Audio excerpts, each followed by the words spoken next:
Hello everyone. Check this out. This is like our first Paw Paw harvest. Oh my gosh, I'm so excited.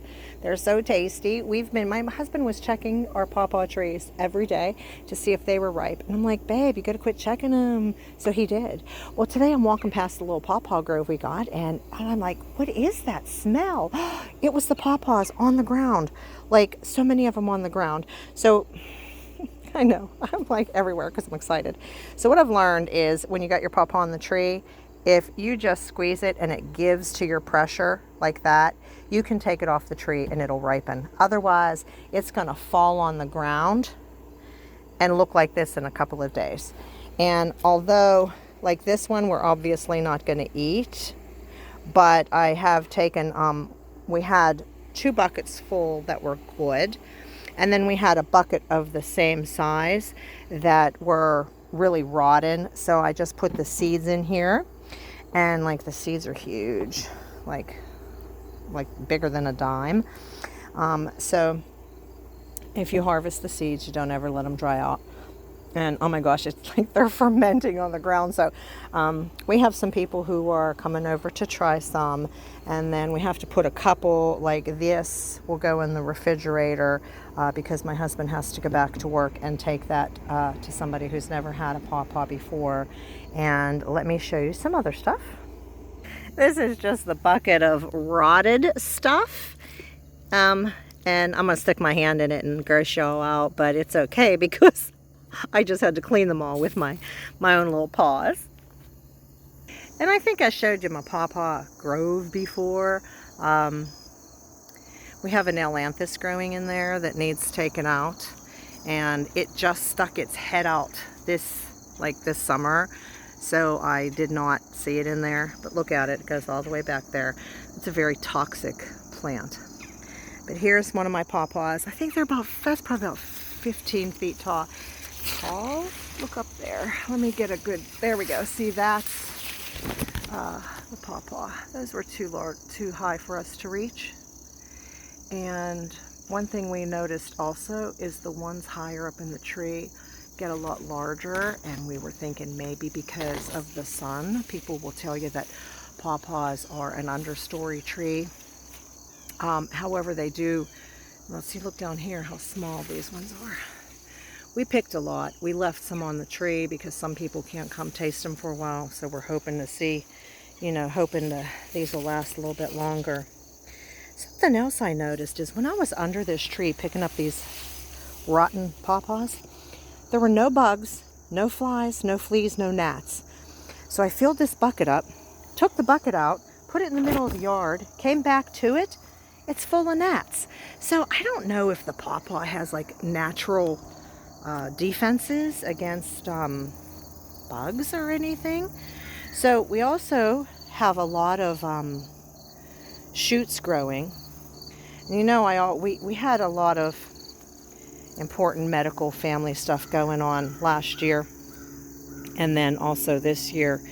So we didn't even notice that this shoot had gotten this big. It's 6 feet tall. And what I've decided to do is, now that shoot that grew up from the ground and even the smaller ones, they really can't be taken out and planted because they don't have enough of a root system. So I thought maybe I'd try some, and what if I dipped it in some like rooting hormone or something? But it hasn't worked for us in the past. Although we've only tried it one time.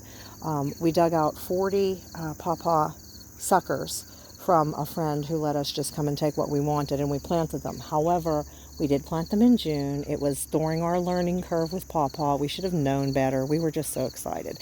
So I actually am going to have somebody help me clear this out, the Paw Paw grove. And honestly, see how wide that tree is? That's too close. So I'm going to probably sacrifice that and just cut it out.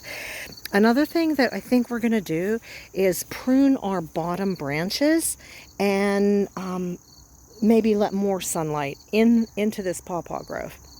And then what I did was, because like I said, our learning curve was so vicious, we failed so much, when we put the trees in, there's one here, there's like 8 feet away, one more, probably 6 feet away, one more, and then there are 2 more. We put them every like 8 to 10 feet, expecting them to die, and they all lived. So we're probably, I don't want to thin out that entire tree, but I might.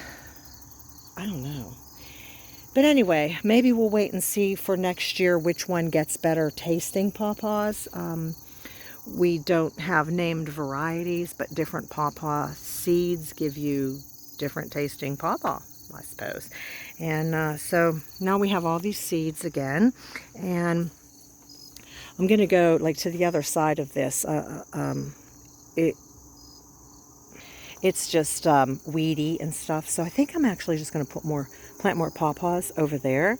And right here inside this little fence under this jerry-rigged shade structure, where I put in some single, watering drip irrigation for them so they don't dry out.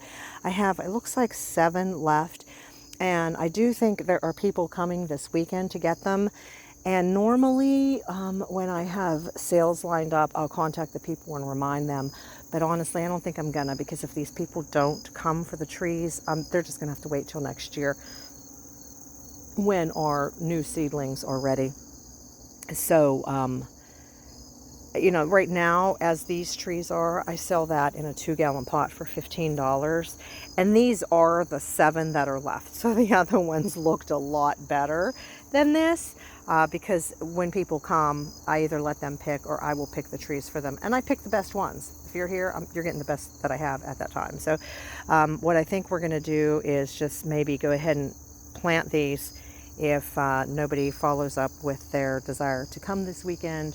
And then they'll just get the ones next year. Because this $15 tree in this pot, if I hold it over the winter, it'll then be $25 in the spring and then $40 in the fall.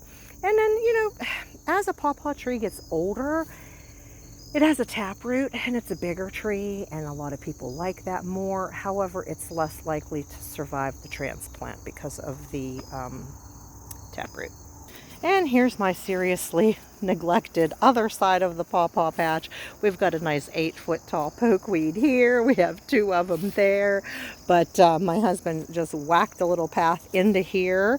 This was a nice area, but because life happened, we kind of just had to let it go. Couldn't get out here. So we are having somebody come this weekend or during the week to help us weed. And then looky here. If you want your ginkgos to grow, neglect them, because that's a tree that's been out here for 2 years with absolutely no attention on it. And maybe I'll get that planted too. So, but anyway, I know I have been gone a long time, but I'm still hanging in there, and I hope you guys are all okay. And I just wanted to share this super excitement with you, because sometimes when things are going wrong, it doesn't take a lot to get you happy, or just a little bit of excitement.